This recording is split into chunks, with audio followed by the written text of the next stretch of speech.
여러분, 절두산이라는 이름을 한번 들어본 적 있어요? 절두산. 글자 그대로 절두산입니다. 목날리는데.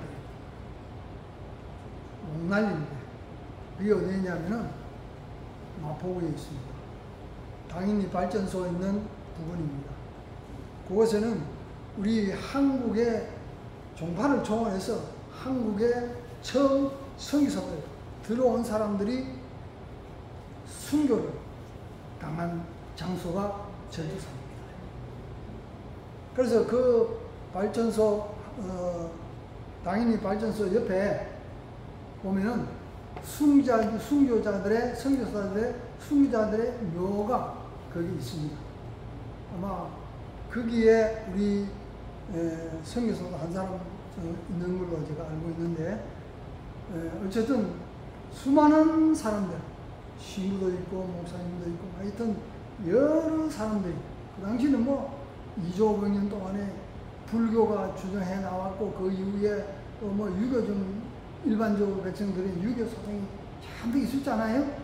그 때문에 기독교가 들어온다고 하는 그 자체를 나라에서부터 그냥 막는 거예요.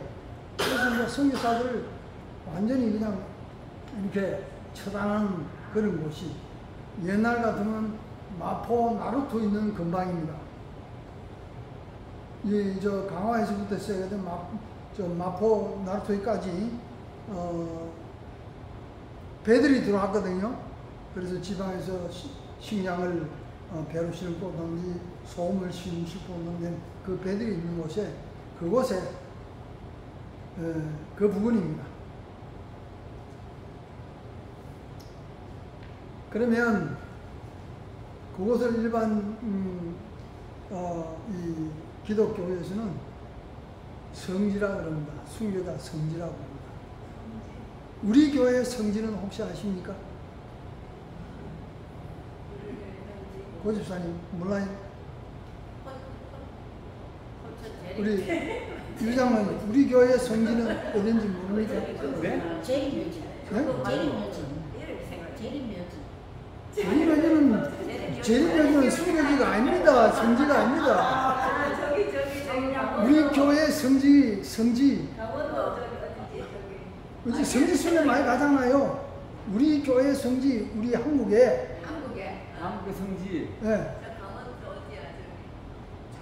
모르지요. 네, 아는 사람이 없네. 우리가 성지가 있습니까? 있지요. 네? 아, 예. 우리 한집사님 정답입니다. 정목리라는 곳입니다. 그곳이 어디 있지요? 정목리가 저 경기도 어디? 가봤는데 뭐 순교당하신 분, 네? 순교당하신 분이 사시는 거. 예, 가평 근처에요. 네, 가평입니다. 가평. 가평에 가면 맞아, 있어. 아무것도 몰라도 가평 군청에 가서 여기에 성지가 어딥니까 하고 문화 무슨 과가 있지요. 그거 가서 물으면 가평군에서 기독교 성지로 정해놓은 것입니다. 정목리가. 가평 가봤는데 그거 자연 말이지. 수목. 지금 가면 아무것도 없지요. 언덕분이 없더라고요. 네, 없는데, 여러분, 제가 왜 이 말을 하느냐 하면,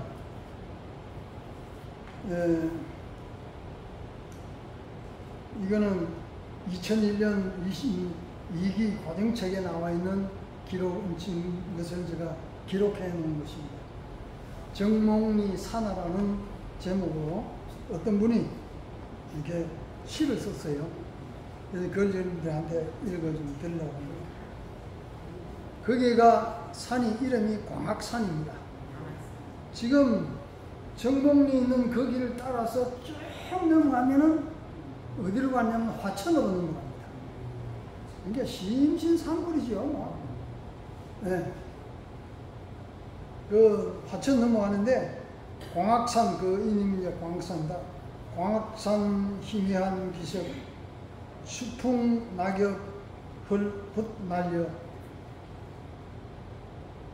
한 줄기 강물 위에 편주에 도치되어 물보라 무지개 되어 끝없이 흐르는 누나 보석이 만연한 정목리 빈터에는 선구자의 명명들이 정은으로 살아서 지금도 향음은 피어나며 하늘을 오르고 돌담에 숨겨온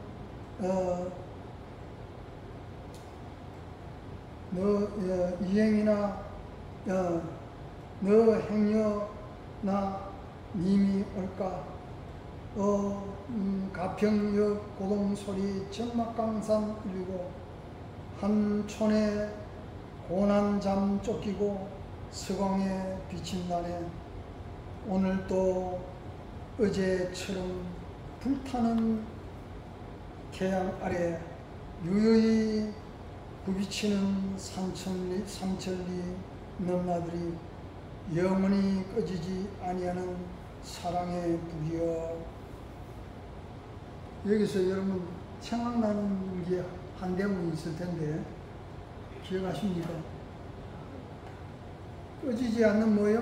불꽃. 여러분 꺼지지 않는 불이라는 대포를 보셨지요? 네. 누구 얘기입니까? 한 목사님. 안내현 목사님. 네.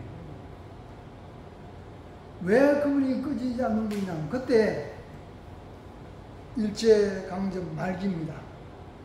가장 힘들고 어려울 때였습니다. 그때에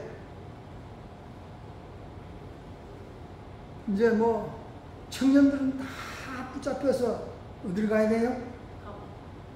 감옥이 아니고 전쟁터에.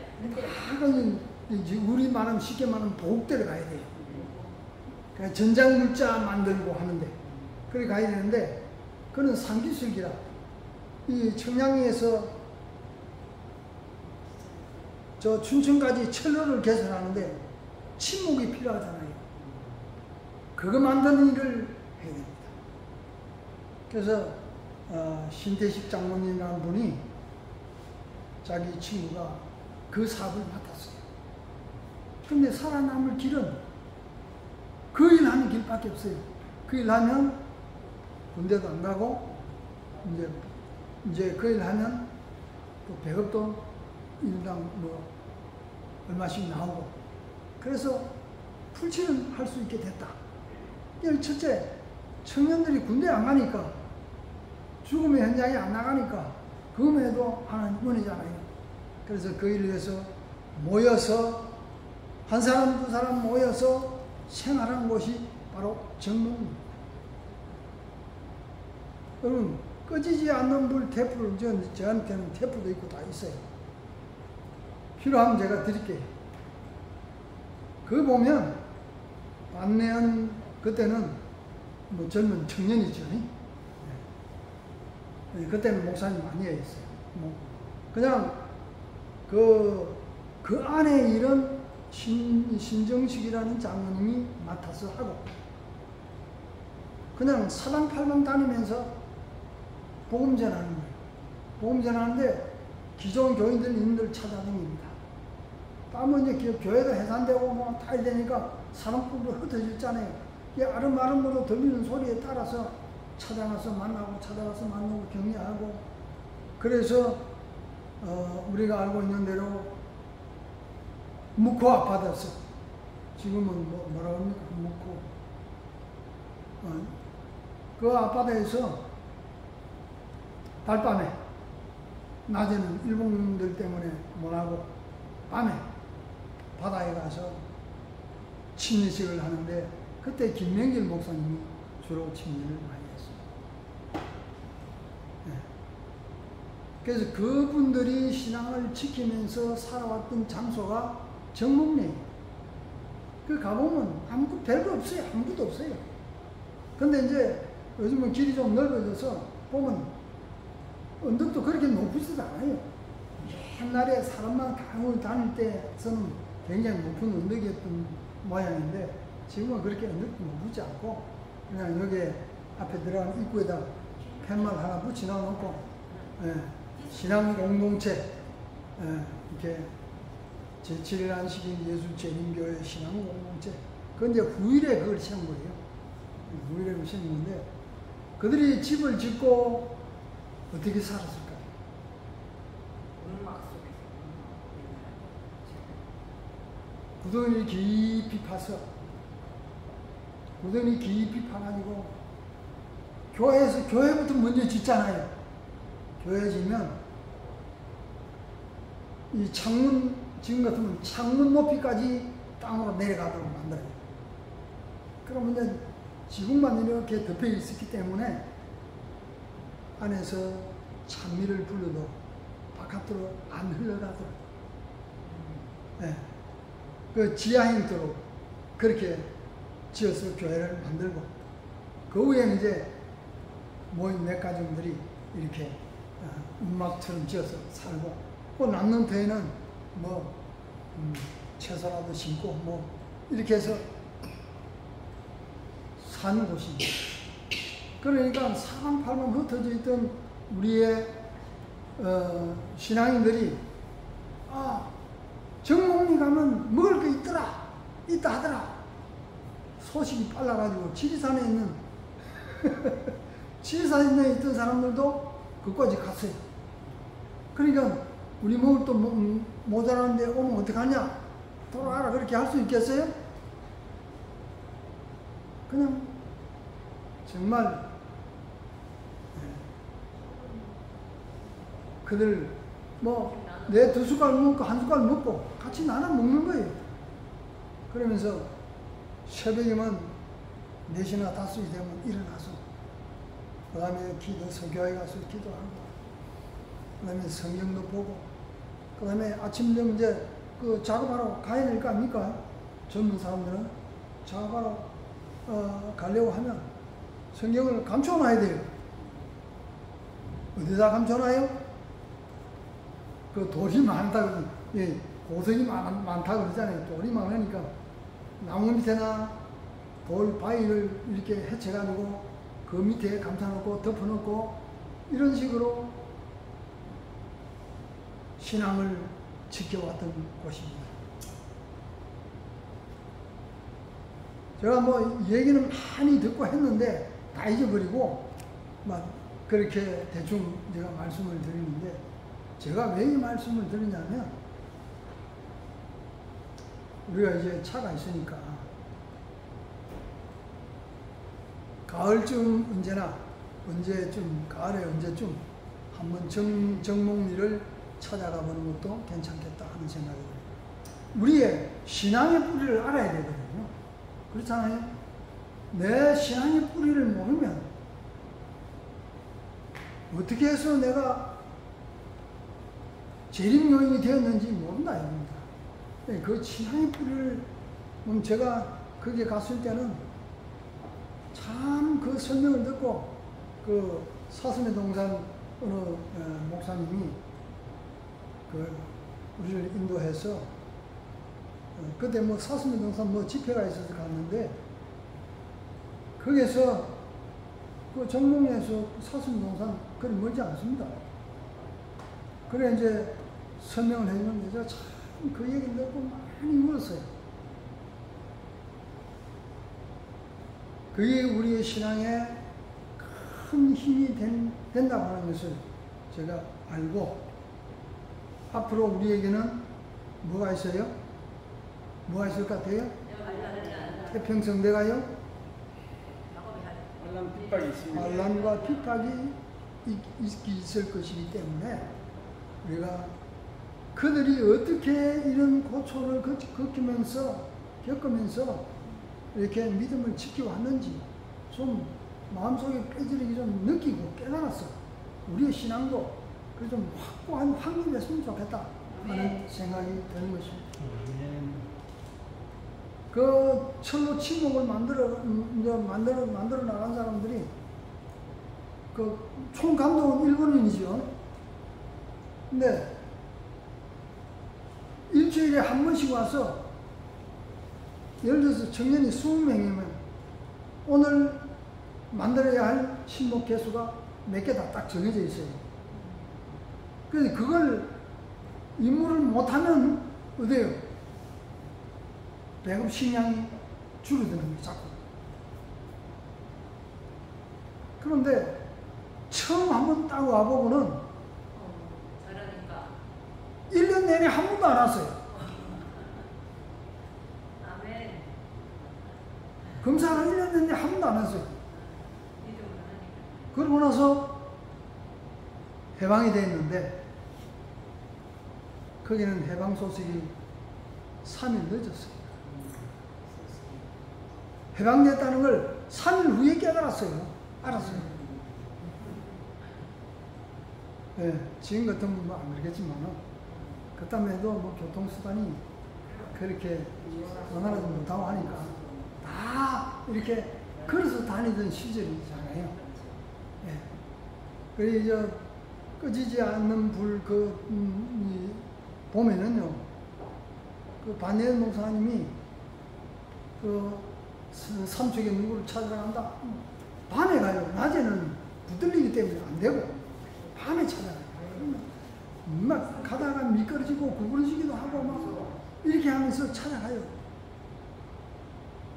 그래서 이제 김관호 목사님, 여러분 아시는가 모르겠어요? 아시죠? 네. 김관호 목사님이 반내연 목사님한테 전도를 받았어요.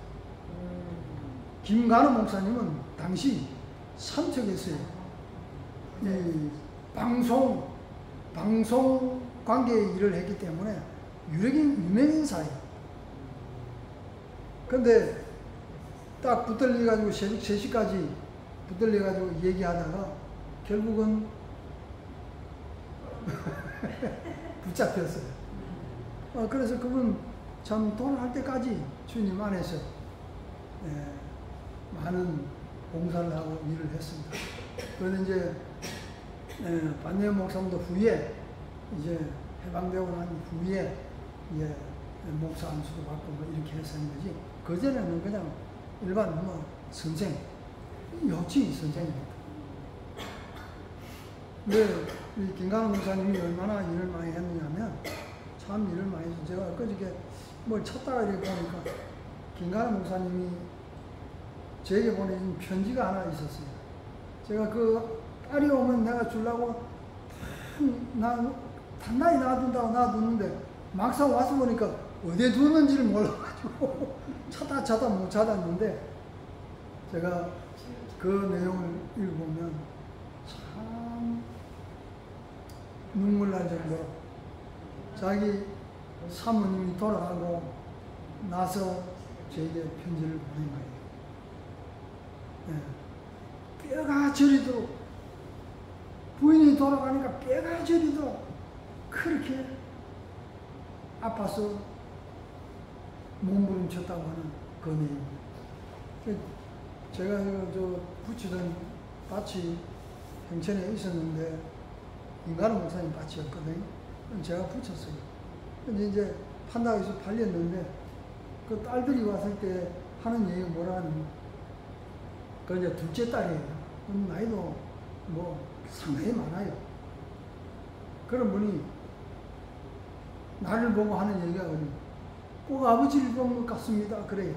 그러면서 미국에 한번 오라고 하는데 이 총명이 미국을 어떻게 가요? 그래서 아직도 못 가고 있습니다.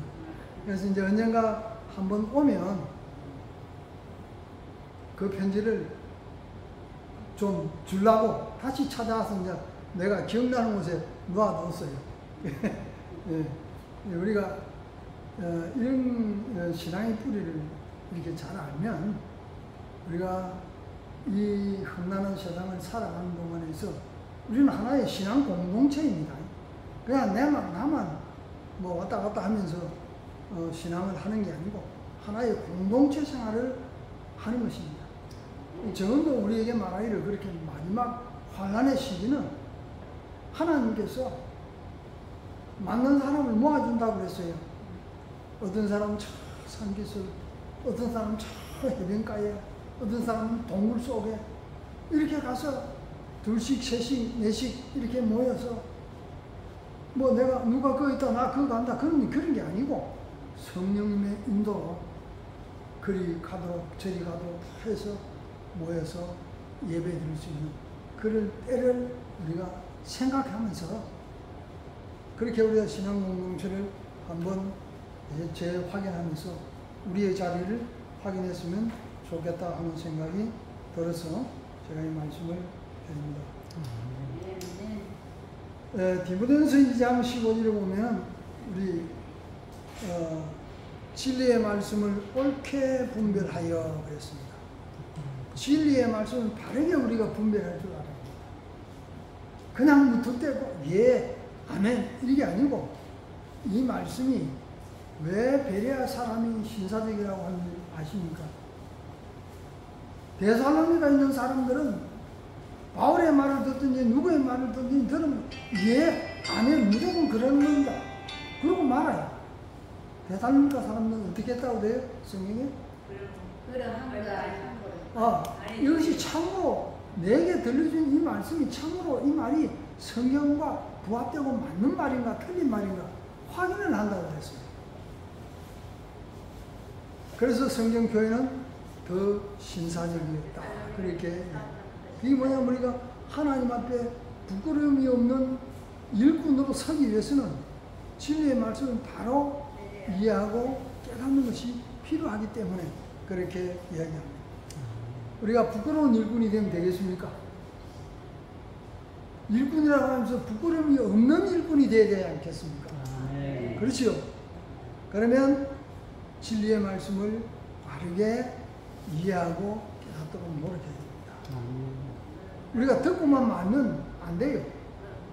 내가 들은 것을 뭐 기억 못하면 메모해놨다가 이 말씀이 성경과 맞느냐 안 맞느냐 이걸 우리가 확실하게 확인을 한 다음에 그 다음에 그것을 알아야 됩니다. 그래서 이사야 8장 20절은 뭐라겠어요? 그들이 하는 말이 아무리 천사 눈수 같고 천사 같은 말을 할지라도 뭐 안 맞으면요? 네. 뭘 못 봐요? 아침 빛은 뭐예요? 예수님의 재림의 영광스러운 아침을 보지 못한다. 왜냐하면 내가 잘못 알고 잘못 믿어왔기 때문에 나의 신앙이 잘못 믿어왔는지 안 믿어왔는지 그것도 점검해 볼 필요가 있다는 거죠. 예수님께서 제자를 부르실 때 나를 따라오라 하시면서 하신 말씀 팔로우미 그랬잖아요. 나를 따라오라.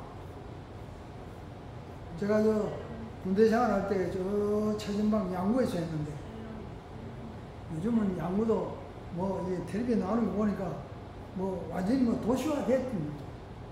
옛날에 제가 교회 한번 가려면 80리 밖을 가야 돼요. 양구에 읍에 교회가 하나 있는데 그까지 가려면 80리 밖을 가야 돼요. 그러면 먼 차를 타가요. 최전방인데 내가 DMG에 근무했는데 DMG에서는 민간인 구경하려면 40리 밖을 나가야 구경해요. 그것도 이제 군인들 허가가 있어서 농지가 있어도 허가가 있어서 몇 시 들어갔다가 몇 시 나오는 정한 시간에만 농사지로 들락날락 해요. 그 사람 몰락해도 40리 밖으로 나가야 돼요. 아침에 이제 군용차로 타고 나가죠. 매일 부식 수령하러 사령부까지는 차가 다닙니까? 그러면 그 차를 타고 나갈 때는 나가요.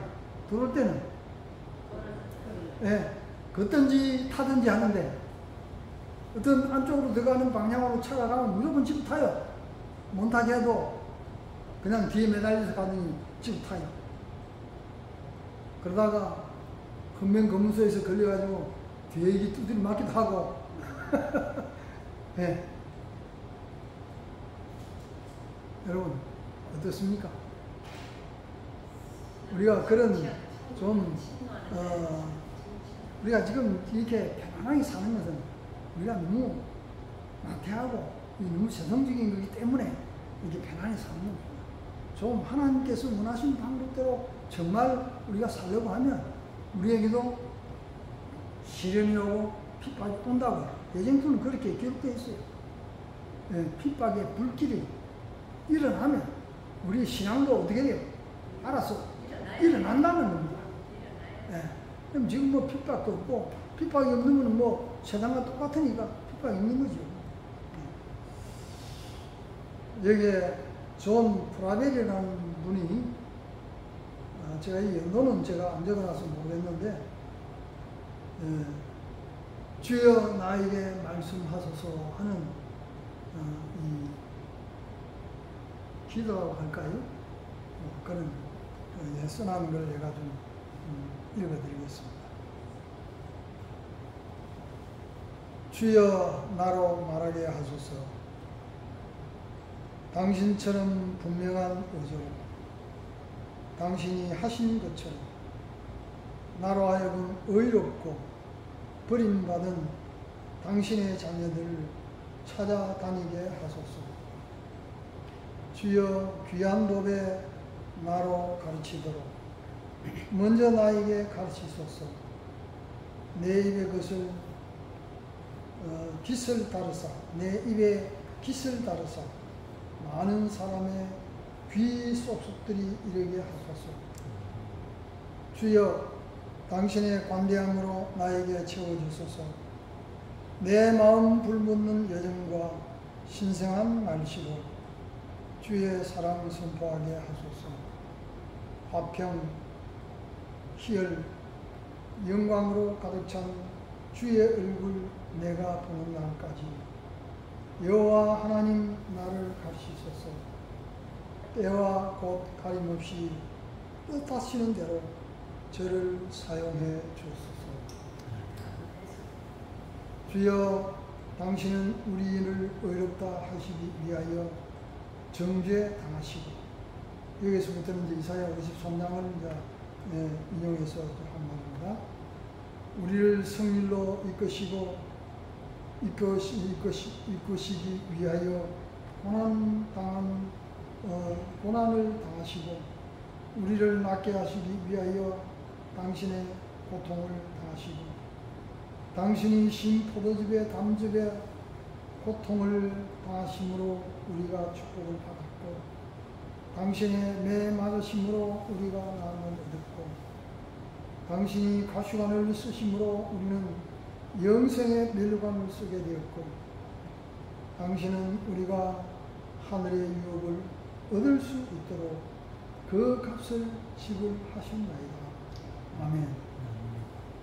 이사야 53장 5절 6절을 의해 언급하면서 말씀을 했습니다.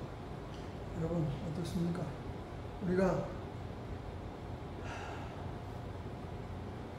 정말 하나님의 은혜를 참으로 느끼고 깨닫는다면 우리의 삶은 지금보다는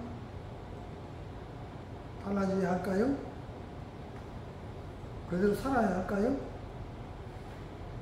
네, 우리는 지금보다는 달라져야 할 것입니다. 그래야 우리 예수님 오실 때에 착하고 충성된 종이라고 하는 칭찬을 듣지 않겠어요? 게으르고 악한 종이라고 하면 참으로 불쌍한 영혼이 됩니다. 이 땅에서도 마음대로 살아보지 못했고, 이 땅에서 마음대로 모든 걸 해보지도 못하고, 예수 믿는다는 죄로. 그러면 우리는 얼마나 불쌍한 사람입니까? 우리가 이 모든 것을 참고, 견디고, 자제하고 하는 것은 뭐 때문입니까? 마지막 날, 재림의 영광의 새아침 그날에, 주께서 오시는 그날에 착하고 충성된 종이라고 하는 주님으로부터의 칭찬을 받아야 되지 않겠습니까? 아멘. 그러기 위해서 우리가 힘들고 어려울지라도 함께 모여서 함께 힘을 합해서 그렇게 우리가 하나님 앞에 기도하고 한 마음 한 뜻이 되어서 하나로 뭉쳐지면 큰 힘을 발할 수 있습니다. 아멘. 지금 우리 몇 사람 안 되지만은 우리가 염원하고 바라는 것은 뭐예요? 이 지역에 있는 사람들이 들로 이 교회가 가득 차기를 원하는 것이 우리가 바라는 목적이잖아요. 예. 그러면 하나님께서 이 교회를 세우게 하신 원래의 뜻을 빠르게 이행할 수 있게 되는 것입니다. 예. 우리가 함께 기도하면서 이 일을 하도록 노력해야 되지 않겠습니까? 제가 이제 한 대목만 더 소개하고 마치려고 합니다.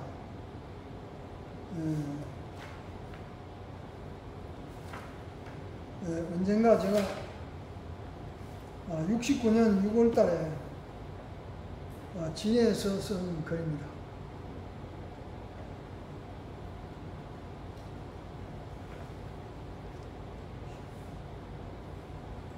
주여 우리에게 기도를 가르치소서. 기도는 영혼의 진지한 소원을 말로나 무언으로나 마음에 숨은 불타오르나니 기도는 탄식의 힘, 눈물 흘린 괴로움. 그러나 하나님을 가까이 하는 단 하나의 밝은 빛이다. 기도는 말의 가장 단순한 형식. 다만 갖춘 갓난 아이라도 말할 수 있어서 하나님의 높은 위엄에 묶여서는 가장 숭고한 동아줄이란다. 오 하나님, 지금 내가 나아갑니다. 생명나무 길과 진리 되신 당신께로 당신의 친히 밟으신 기도의 길로 주여 기도하는 법을 가르치소서. 여러분들이 이렇게 지금부터라도 노트를 큰 거 하나 정해가지고 그때마다 떠오른 시를 쓴다든지 혹은 내가 크게 감동받은 성경 구절을 기록한다든지 연애 대목을 기록한다든지 그렇게 두면 후일에 다시 이렇게 떠들어 보면 아주 좋은 그런 자료들이 되고 은혜스러운 말씀이 됩니다. 저는 이렇게 저는 60년대부터 이렇게 제가 삼육대학에 있을 때는 그때는 목사님들이 이런 카드를 썼어요. 이런 카드를 써가지고 예언의 말씀, 기도의 말씀 필요한 대로 이렇게 카드로 기록을 했다가 설교 시간에 이걸 빼가지고 코데이션을 빼가지고 이제 설교를 인용하는 경우가 상당히 많은데 저는 그때 그걸 형편이 없어서 이런 카드를 살 형편이 못 돼가지고 그냥 노트다가 질서 없이 쓰는 뺏기 못했어요. 그래서 이제 이렇게 남아있는데 우리가 이것은 더구나 우리가 나이가 들어가잖아요. 치매 예방에는 글 쓰는 것도 굉장히 예방에 도움이 된다고 그래요. 그래서 글을 많이 쓰는 사람. 그래서 우리의 믿음을 좀 돈독히 하고 내 자신을 돌아보는 하나의 그 귀한 견책의 말씀으로 삼으면 좋겠다. 그런 생각이 듭니다. 우리 모두가 다 하나님의 은혜 안에서 이 장마 기간을 무사히 아무 피해 없이 잘 넘기고 하나님 은혜 안에서 많은 중에 또 안식일 잘 이렇게 우리가 준수하면서 살아갈 수 있는 우리 모두가 되기를 간절히 바랍니다. 271장